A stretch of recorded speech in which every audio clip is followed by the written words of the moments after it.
Social proof অর্থাৎ অন্যের সাথে তাল মিলিয়ে সিদ্ধান্ত নেয়ার প্রবণতা এদেশে মহামারী আকার ধারণ করেছে।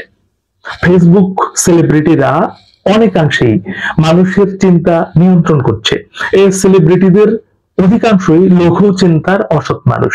নানা মতলবে এরা তিলকে তাল, বাগদাসকে বাঘ ও ছাগলকে মহিষ রূপে জঙ্গলে প্রচার করে থাকে।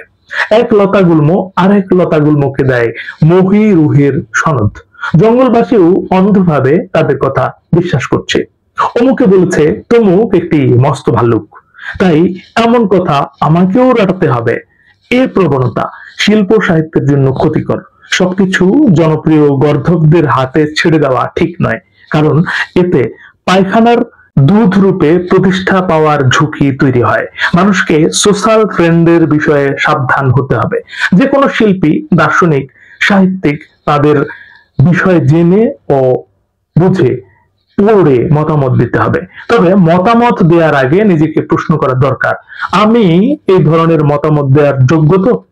উৎকৃষ্ট সাহিত্য, উৎকৃষ্ট দর্শন এগুলোর সাথে আমার গভীর পরিচয় আছে তো, নাকি আমি কেবলই আত্মবিশ্বাসী বেকুব, শৌখিন পাঠক, চতুর শায়লাতান? আপনি খাবার খাচ্ছেন, খান, কিন্তু নিউট্রিশনিস্টের ভূমিকা পালন করতে চাচ্ছেন কেন?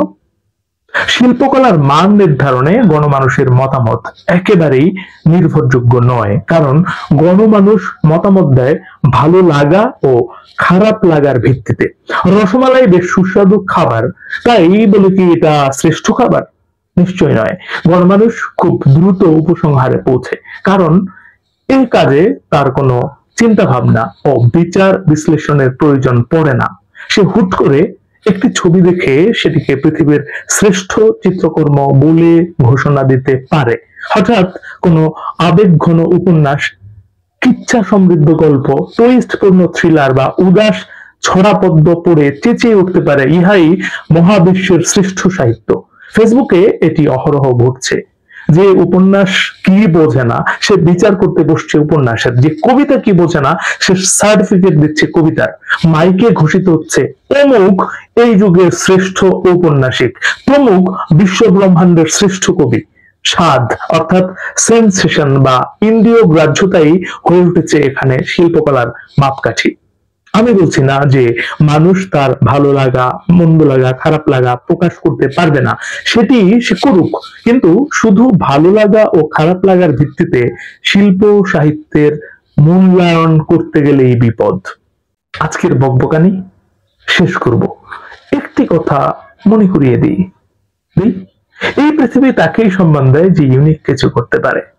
ইউনিক কিছু করুন, ভালো শুনুন, ভালো থাকুন। ধন্যবাদ।